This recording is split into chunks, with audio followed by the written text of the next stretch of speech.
Good evening, everyone. My name is Marcus Cox with WKNO. I hope you enjoyed WKNO TV's production of The Little Tea Shop, the new documentary, The Little Tea Shop, on WKNO TV. Again, my name is Marcus Cox. Welcome to the post-screening discussion with the directors of this documentary and Ms. Suhair herself. We're so happy to have you, and let's go ahead and get started. I'd first like to invite and welcome in Molly Wexler, who was the co-director of this documentary. Hi, Molly. Hi, Marcus. Great to see you. How are you today? I'm great. I'm excited that we could finally share this, project with everyone involved with it and with the community. Yes, it was great. I thoroughly enjoyed it. And, being someone who has frequented the Little Tea Shop many times, it is always so great to see, and some familiar faces in there as well. Absolutely. I mean, that was important to us that people recognized a lot of people in the film and also saw a lot of people they didn't know, which is exactly what happens whenever you go into the tea shop.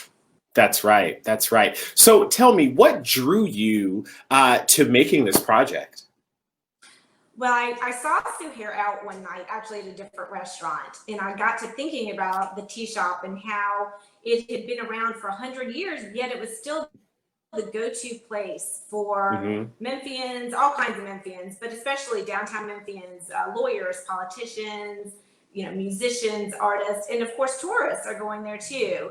And it just amazed me that it had so much staying power, that it had been that popular for so many years when there's an incredible array of restaurants downtown. And so I thought, that's really interesting. I'd kind of like to explore that more. And then the more research I did and the more people I talked to, I realized that we had the makings of a short documentary. That's right. So how did you go about putting this whole project together?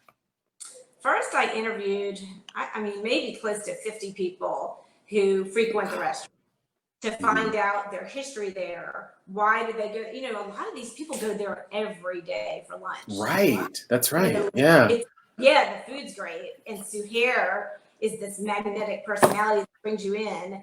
Obviously. Those are the main reasons, but also I think it's the connections made there.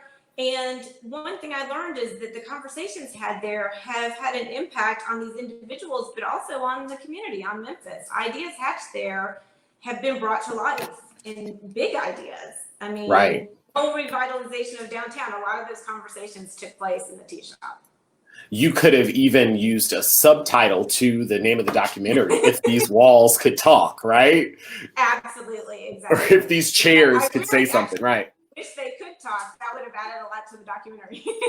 Was the walls, the interior of the restaurant itself would have had its own interview, could have lasted for hours.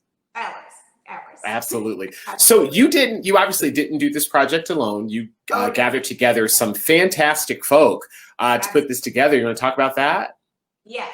So I was researching, but I don't have the film background. This was really new to me. So it was incredibly important that I had people working with me who brought that expertise. And so the first person I talked to was Carr, and he came on as the producer. And he has produced a lot of other films, and I knew him through Indie Memphis. And so it was wonderful to bring in someone that I was already friends with and I trusted and I knew his work.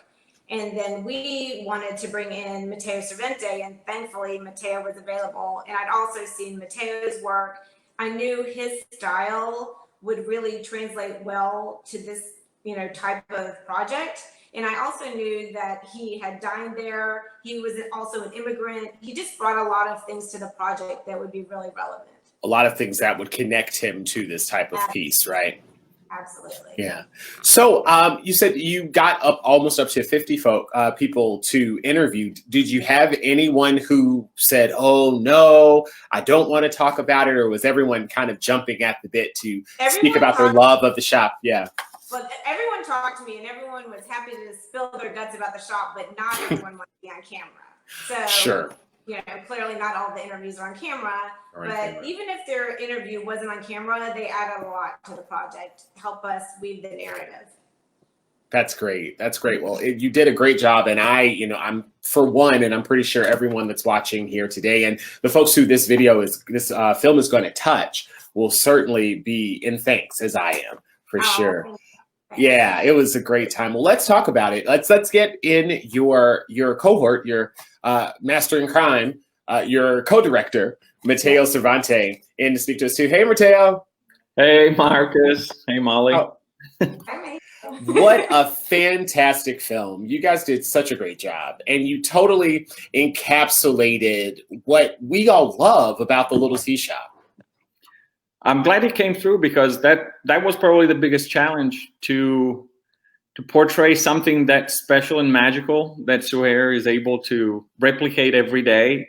And as a fan of the restaurant, and as a even bigger fan of Suhair as a person, I felt like that was actually the most important thing and the biggest responsibility we had.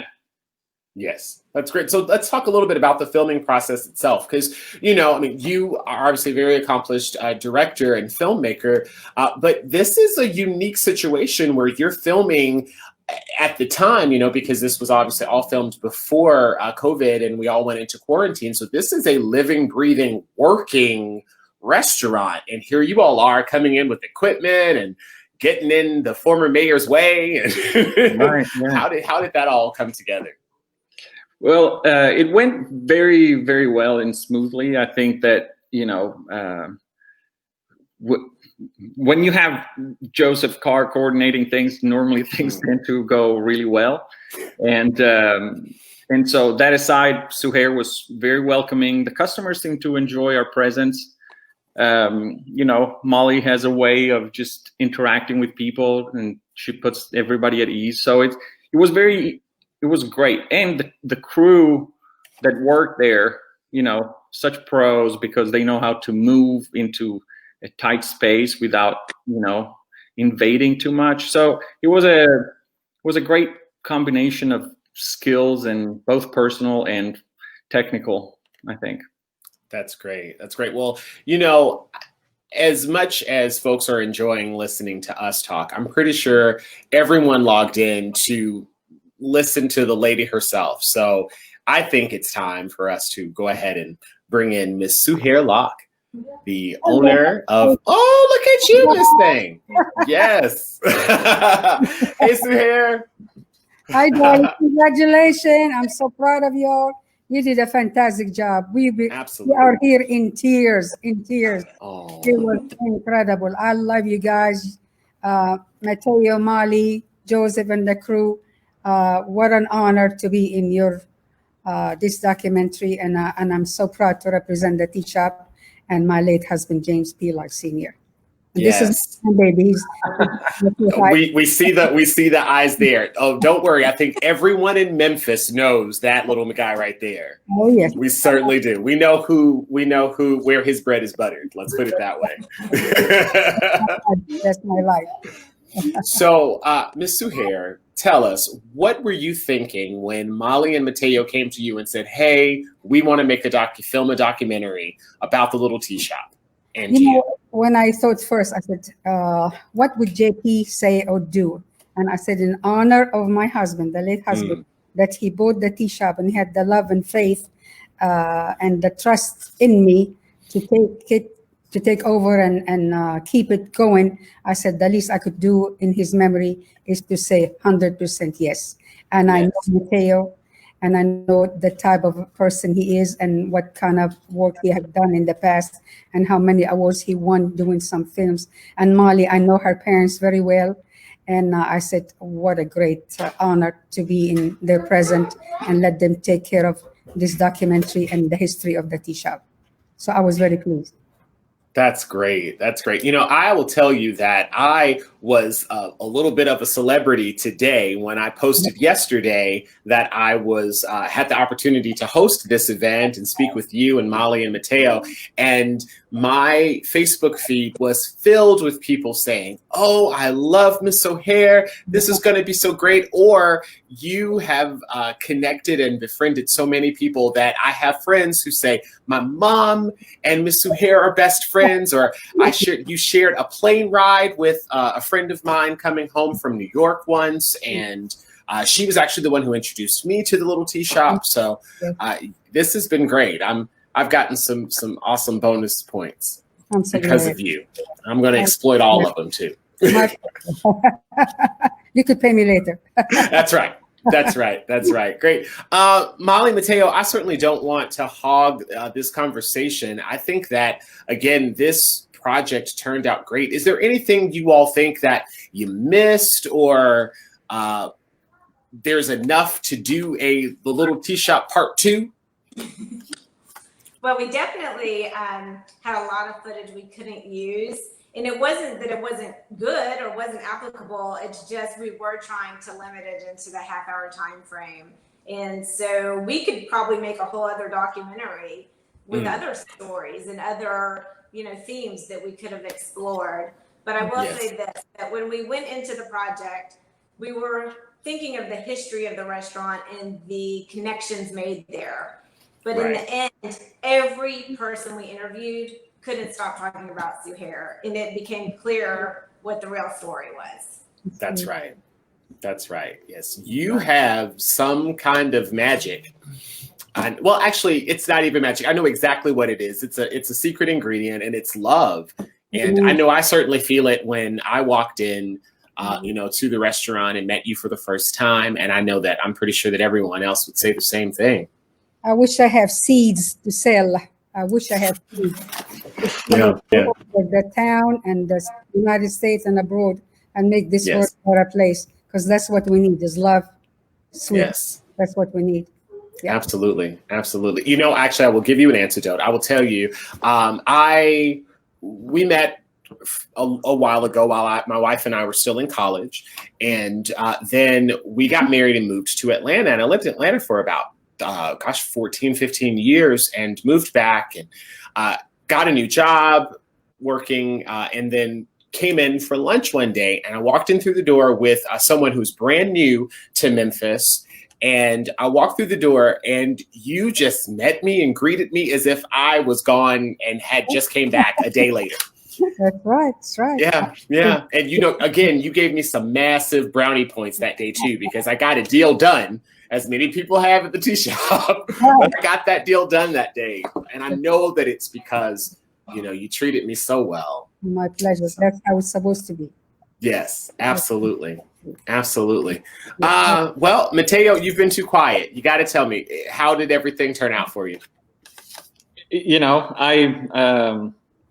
I'm very proud of what we did with this project, because when Molly came to me, I was, as much as I wanted to do it, I was also like, I know Suhair, and, I know the place, and I've eaten there a long time. And so it's, it's maybe too personal, maybe too close. And I wanted to really just treat it with respect. And Molly had such a clear vision and passion for the project that, I know for a fact to this day that she could have pulled it off, by herself easily. But I'm very glad that she insisted having me on board and other people. So no, I'm very excited, and and sharing it tonight is special. So thanks to all of you who have made this possible for us, because it was a great opportunity. But as I said, as long as Suhair is happy, we're happy. That's right. More than happy. Oh, bless your heart. I'm going to give you standing ovation. I love you guys. Here. Yeah. Absolutely. Absolutely. All right, Ms. Suhair. Now, because it didn't get covered in the movie that I remember, so I'm going to put you on the spot a little bit here. Tell me about, what do you think is the reason that you have such longevity? In fact, I had a manager once, because I worked for a restaurant once, and I stayed there for a very long time. And my manager used to call it longevity. Says that you couldn't work at a place because it was a very busy restaurant, very taxing. And he says no one could work here this long unless they really loved not just what they were doing, but the place that they worked in. So what would you say is the reason that, you've got folks that have been there at the tea shop as long as you've been there. Yes. What do you think that is? We tolerate each other. We're a family because we spend more time with each other than with our own That's right. siblings or husbands and wife and so forth. So we quarrel, we fight, we're just human beings. You know, we connect, we help each other, and I don't love what I'm doing, and if I don't love you and love cooking and serving and hear nice compliment, but I want to hear the bad criticism before the good ones, because if you eat and leave and you don't come back, I failed. So I prefer you to tell me the truth about it. That's what kept me going, the honesty and friendship and love and support from each and every one of you. Because remember, without you all, I do not exist. I do not exist, period. Return customers daily, that means a lot. That means I'm doing something right, you know. And I'm only human, you know. I do a lot of things, but I'm so proud in each and every one of you for keeping me going and keeping me alive. And I love doing what I'm doing because of you. That's so great. That is so great. Well, I don't want us to run out of time. We do have some special guests. So at this time, I'm going to say thank you to Molly and Mateo. You all have a great evening. I think I will see you in just a little bit. Maybe I'll bring you back. Okay. Love you guys. All right. All right. Now, Ms. Suhair, I don't know if you know this, but I do have a special guest, and this is someone who definitely knows her way around a kitchen and a kitchen table. And she's your good friend, and she is mine from the Daily Memphian, Jennifer Biggs. Oh. Hi, Jen. Hi, guys. Hello, Suhair. You just looked great. Wasn't it fantastic? It really was. It really Molly and Mateo did a wonderful job, and you were just the superstar we know you are. Thank you. You were great. You were just great. Thank you, Grandma. Oh yes, I've had my grandchildren here for 3 weeks. I'm out on the porch because they've taken over the house. They've taken over the house. Yeah. I need to get my porch covered so that I can do the same thing. I don't have grandkids, but I've got a 12, almost 13-year-old. Well, so y'all already know how that is. It's gonna go like that. Oh, They'll take over your house, then their kids will take over your house. Yeah, I'm enjoying what I have right now for sure. So too. Jennifer, as I said, you know your way around a kitchen table. Tell me what is so wonderful about the Little Tea Shop? Well, I mean, the film caught it just perfectly. To tell you the truth, it's the conviviality of the place, of the table. It is Suhair. The food is wonderful. It's always been wonderful. You go there. Some people are, they say they eat the same thing every day. I can't do that. When I'm in, some days I want this, some days I want something else, because I like it all. I always like the fried chicken, and she doesn't do enough fried chicken. So, and you know that, Suhair, I love to get in there when I can get a piece of that beautifully fried chicken. It's really dark mahogany. But there's so much more to that. And it is the fact that you don't know who you're going to run into. You're going to get a hug. Suhair, I don't know what you're going to do when you reopen. The hugging, that's such a good part. That's right. You're going to have to give a sticker that says, "This is your hug until I can hug you." I think that's a great idea. I think that's a great idea. I do too. I think you're onto something, Marcus. Yeah. So you did go I'll wear 4 on each side. Your 4 hugs. And you're just so gracious and so welcoming, and you make everyone feel like they're at home when they come in. I've never left there without feeling happy, without feeling full and just satisfied. It's one of those places you go to that just feeds you. You feed your belly and feeds your soul, and it's because of you. Thank you so much. That means a lot to me coming from. It's absolutely. Jennifer, let's talk, and Suhair, chime in too. Let's talk about the immigrants' role in American food traditions. Obviously, at the end of the day, we're all immigrants to this great country. So, but what is it? What is it that we all bring in? And I think especially here in Memphis and the Mid-South surrounding area, there is something. I know people who live other places, and they say, "Man, I thought I knew good cooking until I came here." Well, first of all, isn't that the truth? We really can't cook. But Southern food is just the best food. We know that. We've got good seasoning. But here's one thing that, a lot of people think of immigrants coming into the United States back around, 100 years ago, going through Ellis Island. And they did, but there were also other ports of entry, including New Orleans. That's so right. A lot of people would come in through New Orleans, and then they would make their way. New Orleans was also cheaper if you were coming like from Italy, Greece, Southern Europe. You would come around that route and go into New Orleans. And well, now that makes so much sense. Yeah. So we ended up with families like the Grisantes and families like the Zapatos, and those were early. I mean, the little tea shop. The Grisantes were here first. I think they were around 1910, maybe. And then of course the women who opened the tea shop were next, and then the Zapatos, who still have a place. And then the Burgesses came in a little bit later, and then Pete and Sam's also celebrating 72 years, maybe. So we have so many people that ended up here just because they came up from. They took that Mississippi upwards. Yeah, they're right. They kind of came up the river, and here you are. Or I don't know that they came up the river. Or they came up the ground. I think that probably would have been a hard trip. I'm not sure. I'm sure it would have been. Yeah. But they did settle in Memphis, and we are all the richer for it because we have our food is so diverse. And then also we had a lot of people moving into the city away from the agricultural communities that they lived in because jobs were coming into the city. You had factory jobs, you had places for people to work it was a more prosperous way to live than working out on the, on somebody else's farm or sharecropping. Right. So you came in, and then you had, you got a lot of really good, what we would call soul food or Southern food restaurants.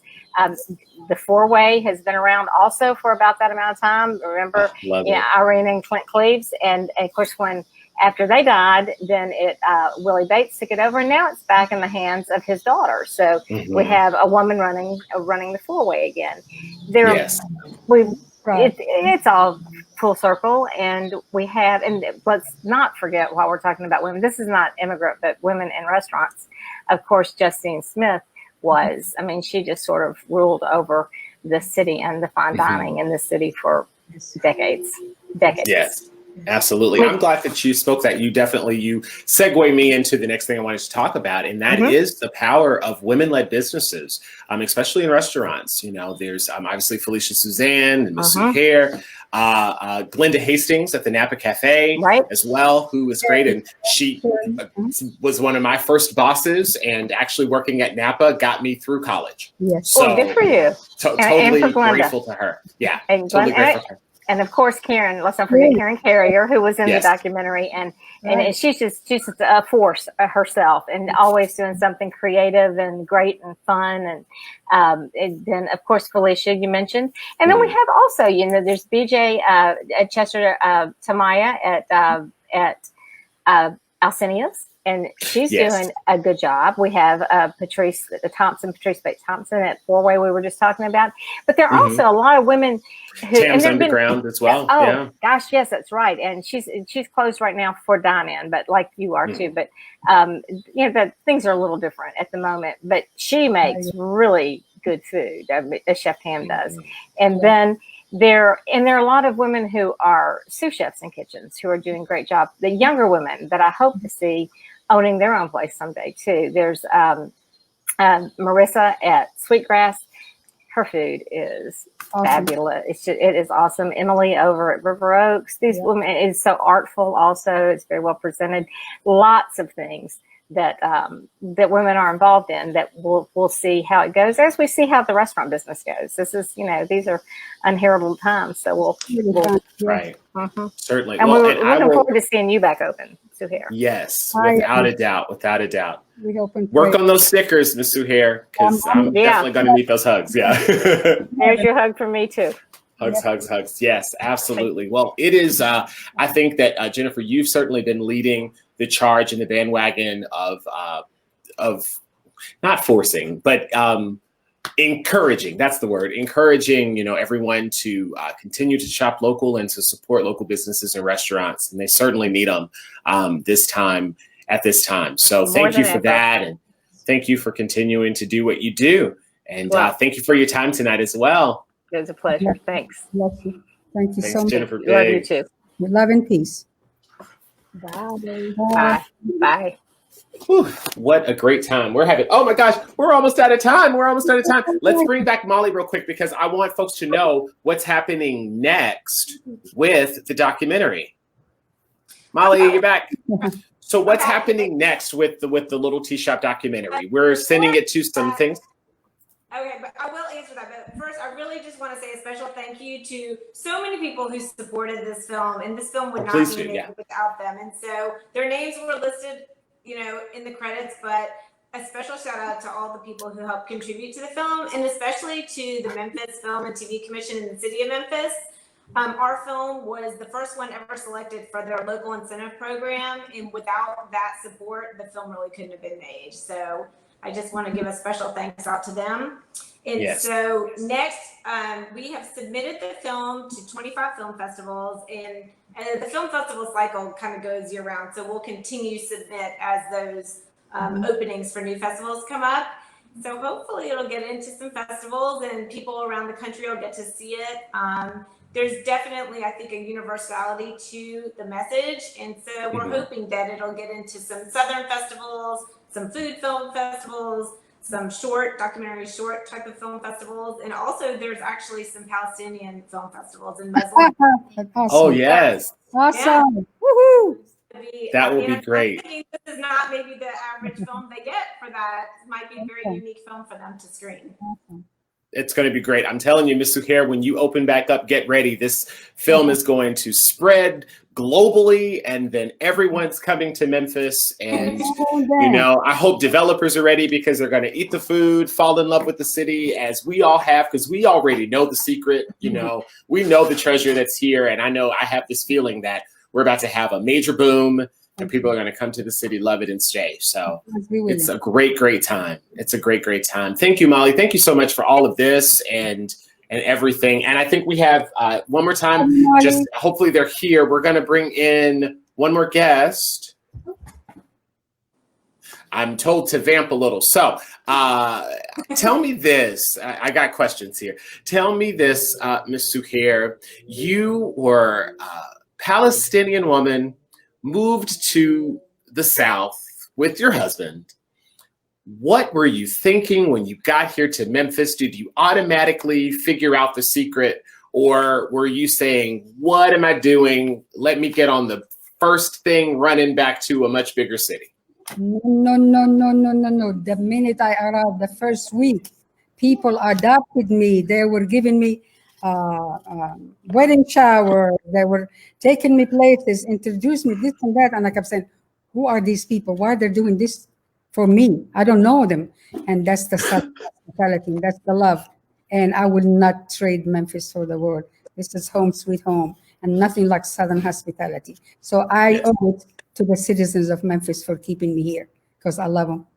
This is my home. You've definitely been an ambassador for the city for years and years and years. And what keeps you going? Is it just because of your love for the city, or do you see something that you want other people to see as well? Of course, I love my city. I love that my son was born and raised here. I love that my son got married, and he and his wife gave me the most beautiful gift in the whole world, my grandson, who keep me alive and keep me every time I get up in the morning. I said, thank you, God. I'm doing this for him, for his future. And that's about it. I just love being who I am. This is, I don't know, I'm just emotional. You're great. Oh, this is so good. Now, have you gotten him in the kitchen yet? That's the question that everybody wants to know. His wife is a great, great, great cook. He helps his mommy constantly. We have video of him, of cooking, and I buy him a lot of stuff, and his mommy the same thing. He's incredible. He's a phenomenon. I think he's going to be one of the greatest little cooks in the world, if he wants to. Okay. But he wants to be a policeman and a fireman and a doctor, and of course, right now, 4 years old, that's all they want, But God bless him. Well, there's nothing wrong with that. You can be a doctor and a great cook and, everything, doctor, for sure. Yes, yes. Yes. Yes, God bless. So here's another question, and this is when I had it written down, and actually I put myself a note that said, don't ask it, but now I have the time to ask it. So I'm putting you back on the spot. out of all the people that have come into the tea shop, and I know that there's been quite a few, and there's also been a good handful of celebrities, have you ever been starstruck by anyone that walked in to the tea shop? Many people would tell me so and so, you know, I really not. I get struck somewhere else, meeting some movie stars or singers or, you know, famous people. I treat them the same. I always tell people, you want me to go wait on them first and ignore you? No, you were here first. So we treat them the same. And I have a lot of good relationship with each and every one of them. Some of them are very close friend of mine. You know, we keep in touch. Christmas, holidays, so forth, so on. So I'm very proud of the friendship that they chosen to be in this particular field. I chosen to be a cook, so we all are equal in God's eyes. Yes, So, that's wonderful. Well, now I do have someone who we've been talking about businesses, and obviously right now the little tea shop is closed. For now, are you closed, or are you open for to go? Close.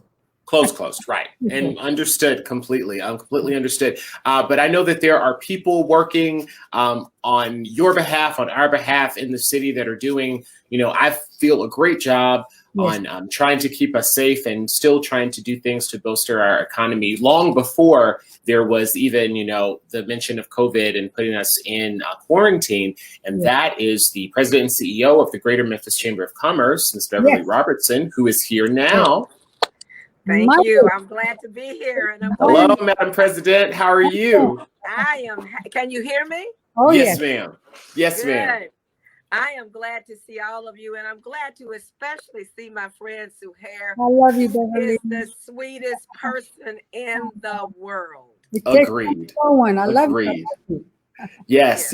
So, Ms. Beverly, we only have a little bit of time left, and I don't want to put you on the spot, but I know that you are working on multiple task force along with the mayor and some other great folks, Kevin Kane, our good friend, as well, doing things, you know, to keep the economy engine in Memphis going, and certainly, you know, thinking about our restaurants, our local restaurants, and things like that. So, what could you share with us today?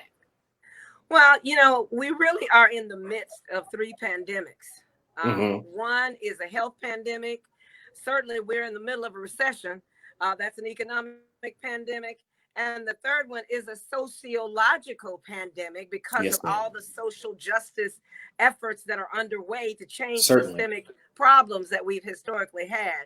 And frankly, there are a number of stimulus packages that are at the state level. In fact, there is a $200 million stimulus package that I wrote to the deputy governor about just yesterday, because my point was the way that package is structured, it favors larger businesses, and businesses like the little tea shop might not be able to be a part of that. So I told him how concerned I was about it. I want to talk to the Department of Revenue about it, make sure the governor knows that.